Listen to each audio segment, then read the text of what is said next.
Hello,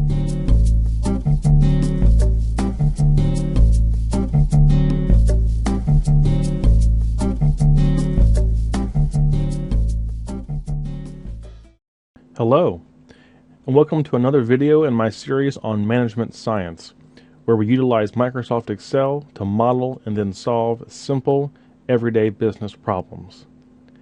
Now, two reminders before we get started into the problem.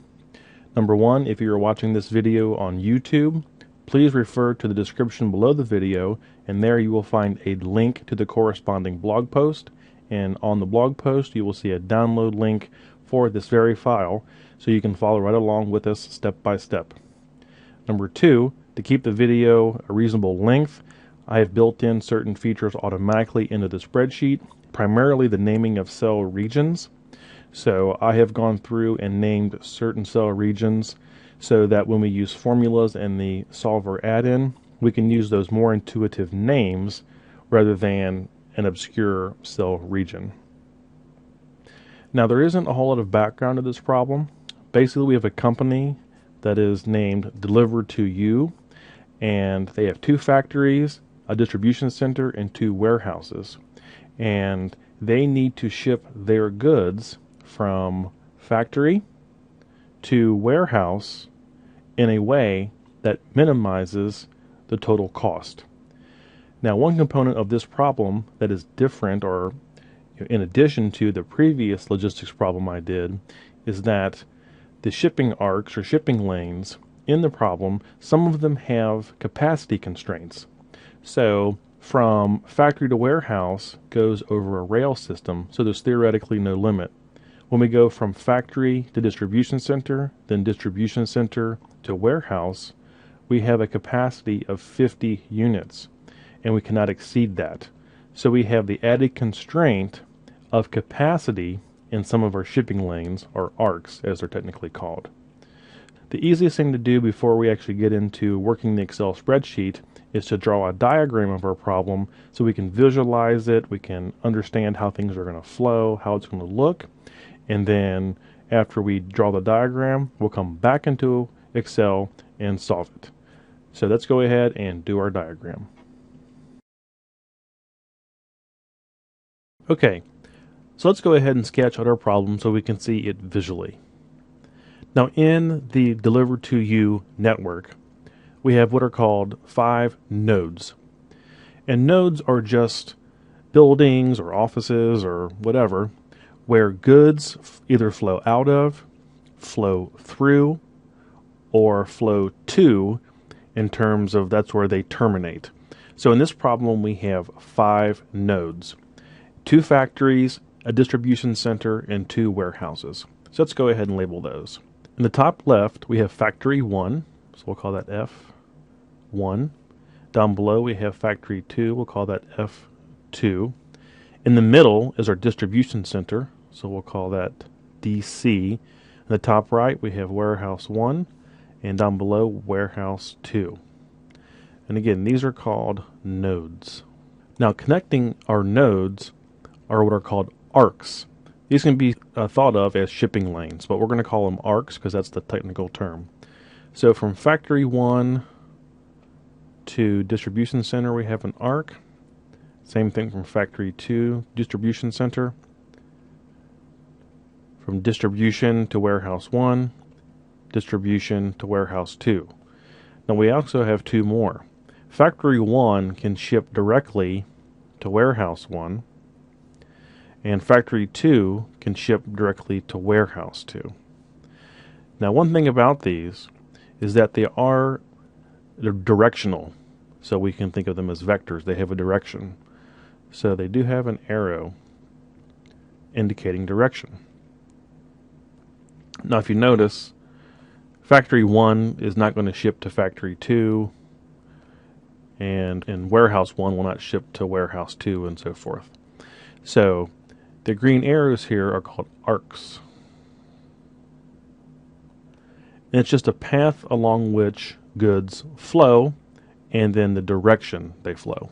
Now we do have some information from our problem that we can go ahead and add to our diagram. For example, in factory 1, we know that it's going to produce 80 units.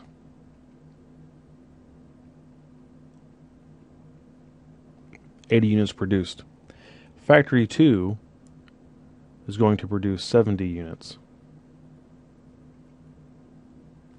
So if you add that up, that's a total of 150 units.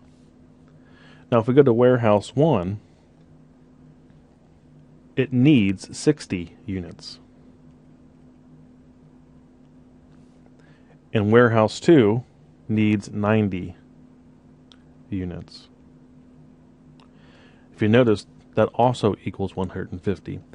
So an important component of these problems is that however number of units are produced at a production facility or factory has to be the same number of units that are demanded by a warehouse. So production has to equal the amount demanded. Now another piece of information we have is the shipping cost per unit for each arc. So from factory 1 to warehouse 1, we know that that is $700 a unit. From factory 1 to the distribution center is $300. From the distribution center to warehouse 1 is $200. Then we go down to factory 2.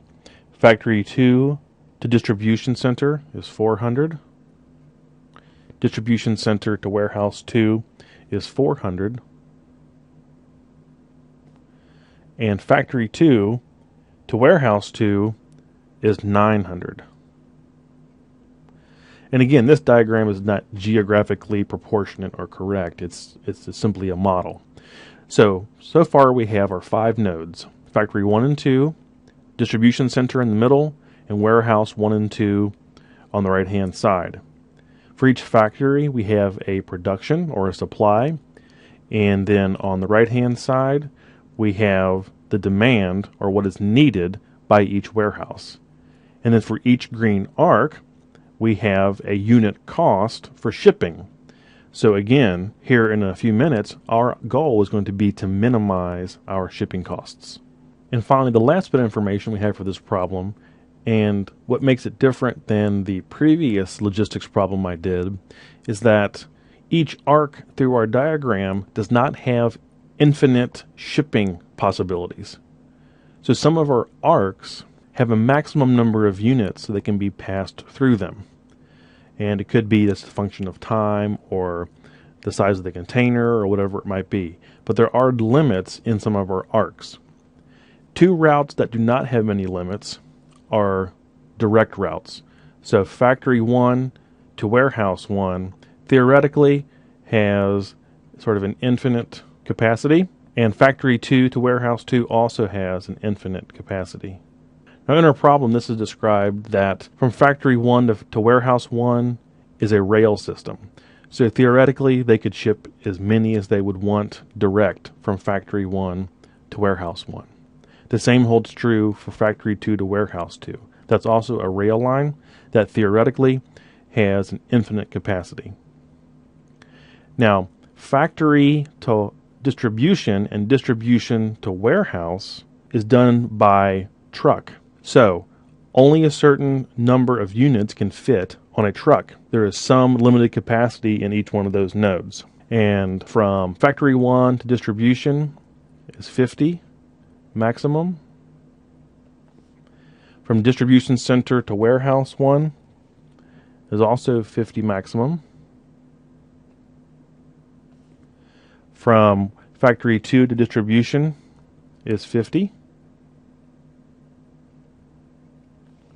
And finally the same for distribution center to warehouse 2 is 50.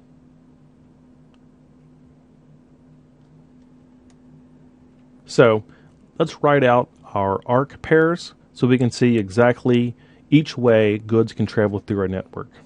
So these will be our arcs. Okay, so we can go F1 directly to warehouse 1. We can go factory 1 to our distribution center. We can go distribution center to warehouse 1. And that covers our top section. We can go factory 2 to distribution center. and distribution center to warehouse to. Then we can also go factory to directly to warehouse to. Now our goal is to minimize cost. Now we have two constraints. I'll call it con 1. And that is that our supply must equal our demand. And again, up at the top, if we have 80 and 70 units coming out of the factories combined, the warehouses require the same amount. So it's 150 on the left and 150 on the right. Our constraint 2 is the capacity.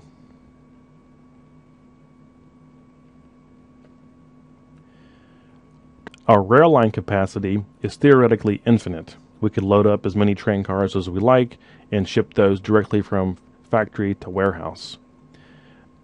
In a truck, our capacity is 50 maximum at a time. So we have a constraint depending on which arc we take through a distribution center and out of it, or direct from factory to warehouse. Given our supply-demand constraint, our capacity constraint, and the goal of minimizing our overall cost in this model, what we're going to have Excel do is figure out exactly how many units should go through each arc. Okay, so as you can see from our diagram, we're basically trying to minimize our shipping cost within certain capacity constraints and supply-demand constraints. And to put those in a simple way is that everything that flows out of a factory has to go somewhere. It has to go into the warehouses. In this problem, it's 150 supply and 150 demand. If those aren't equal, there's no other place for our goods to go. So they have to be equal. And of course, our other constraint is the capacity whenever we go through the distribution center, because we're using a truck. So let's go ahead and take a look at our spreadsheet and see how we have modeled it. In the left-hand side, you will see all 6 of our shipping arcs. F1 to W1, F1 to DC, DC to W1, etc. These are the same shipping arcs we had in our diagram. Now on the right-hand side of that box, you'll see unit cost. And that's simply the unit cost we were given in our problem. The thing here to notice, though, is that the direct shipping method from factory to warehouse is relatively expensive, compared to shipping by truck. And that's sort of the gist of the problem, is that, if shipping directly from factory to warehouse were dirt cheap, we would just throw all of our stuff on the train and ship it. But the reality is, shipping by rail is significantly more expensive. So our optimum solution is going to be some mix of the two. Some over rail and some by truck. And that's really at the heart of this problem. There in the purple, you'll see our 50 unit capacity when we're going through the distribution center on truck.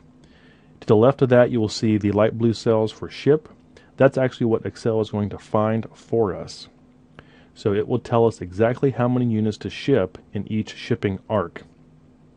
And then based on that, we're going to tell Excel to find that shipping combination in a way that minimizes our total cost, which is the reddish cell there at the bottom. So we're going to minimize cost by changing our shipping cells subject to certain constraints of capacity in the purple, and then supply and demand there on the right. Let's look at that box real quick over on the right. If you notice, we have a cell for each of our 5 nodes, F1, F2, DC, W1, and W2. And on the right-hand side in the darker blue, we have our supply and demand. And if that node is putting product out into the network, it's positive. So factory 1, factory 2 are 80 and 70 respectively. If that node is taking product out of the network, like the warehouses are, then that value is negative. So you can see warehouse 1 is negative 60, warehouse 2 is negative 90. Now if you notice, the distribution center is 0. And that's because everything that is coming in the distribution center is going right back out. So the net product moving through distribution center is 0. Everything in goes right back out. Now, like in many of these type of problems, we have set this up with an equal sign as a constraint. And what we're going to do here in a second is we're going to put a formula in the net flow column that checks to make sure that whatever goes out of factory 1 in total equals 80 units. And then the same thing for factory 2 and so forth. And we have to double check to make sure we have to put a constraint on the distribution center for it to be 0, and the same for warehouse 1 and 2. So that is just a equal constraint that is going to put parameters into our Excel solver that is a check on our solution. Now luckily we don't have to do a whole lot more to go ahead and solve this using Excel. We do have to enter a couple of formulas, and the first one is kind of complex. I'm going to do my best to explain it, but sometimes it's hard to explain. So we're going to go to the cell next to the F1 node under net flow, and that's where we're going to put our first formula. And the formula looks like this. It's a conditional sum formula. So equals sum if. Now if you look at the little tooltip with this formula, you see it says range, criteria, and sum range. So I'm going to go ahead and type in all that information, then I'll go back and explain how it's going to work. So this will be from, then I4,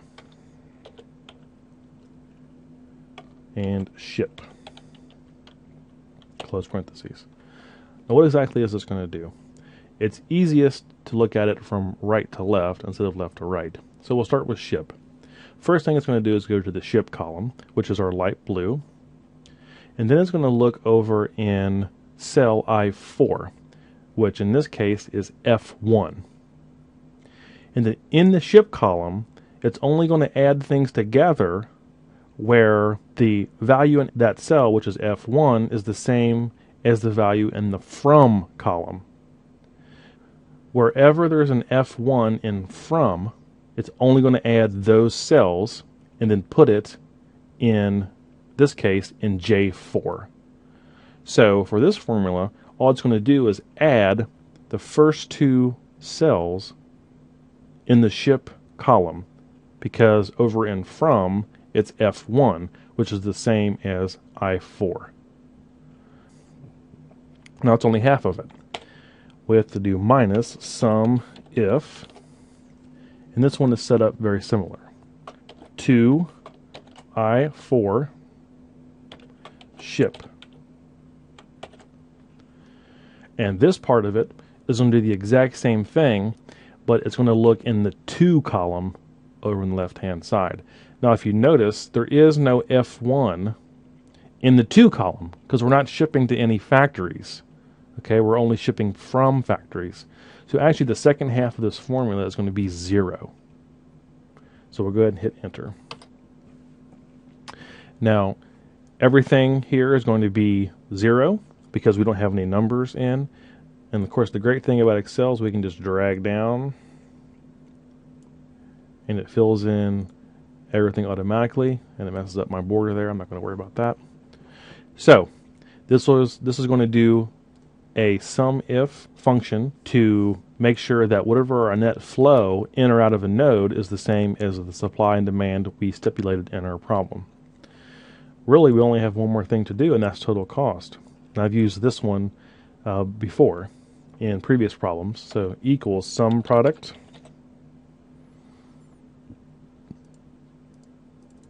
Now again, this multiplies 2 corresponding arrays, 2 cell arrays. So what's our total cost going to be? How are we going to figure that out? Well, it depends on how many we ship in each arc. So it will be dependent on this ship column, and of course it will be a function of our cost. So this is just going to be ship and unit cost. So however many we ship in each arc times the unit cost for that arc will be our total cost. Okay, so let's go ahead and open up the solver and solve this problem. So we'll go ahead and open up the solver. There we go. Now, remember, our objective here is to minimize our total cost. So our set objective is total cost, and we want to minimize that. So we'll select the minimize button there below total cost. We want Excel to do that by changing the shipping cells, which is the light blue, and we named that region ship. Now we do have a couple of constraints. Our first constraint, let me go over here. If you notice, we have 4 capacity cells in the purple that correspond to 4 cells in the shipping. So we need only the 4 cells in shipping that are across from the capacity. So we're going to highlight those 4 cells, and that has to be less than or equal to capacity.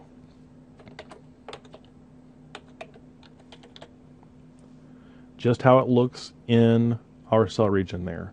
So the 4 cells across from capacity must be less than or equal to the actual capacity constraint, which is there in the purple. So go ahead and click OK. Now remember, we have one more constraint, and that has to do with our boxes there, our cells there on the right, and that is that the net flow has to equal the supply and demand. That's why we have an equal sign there. So we'll add a constraint, and we have net flow must equal our supply demand, which we named supply demand. So net flow must equal supply demand. Then click OK. Okay, so make sure that make unconstrained variables non-negative is checked, because we're going to be shipping positive amounts of goods, which is always good. And then select solving method will be simplex LP for simplex linear programming. Now if we have everything spelled correctly, all the cell regions chosen correctly, we'll go ahead and click solve. And solver says, solver found a solution, all constraints are satisfied. Do we want to keep the solver solution? And yes we do, so we'll click OK. So let's take a look at what we have here. Now remember, we asked Excel to find our shipping quantities in each arc.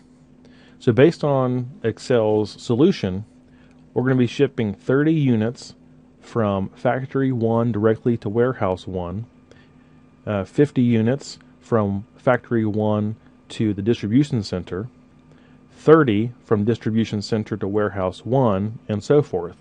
So in each of our 6 shipping arcs, Excel has found the exact amount that needs to go through each one. And everything that comes out of the factories will end up in our warehouses. Distribution center will net to 0. And you can tell that by looking over here on the right.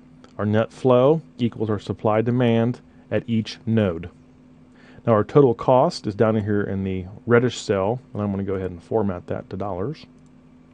There we go. And what it found out is that the absolute minimum shipping cost we are going to incur within the given constraints and the unit cost is $110,000. If we were to change some aspect of the problem, unit cost or capacity, then the answer would be different. But given our constraints and given the unit cost, the minimum cost we can do this at is $110,000. Thanks for watching, and I'll see you next time.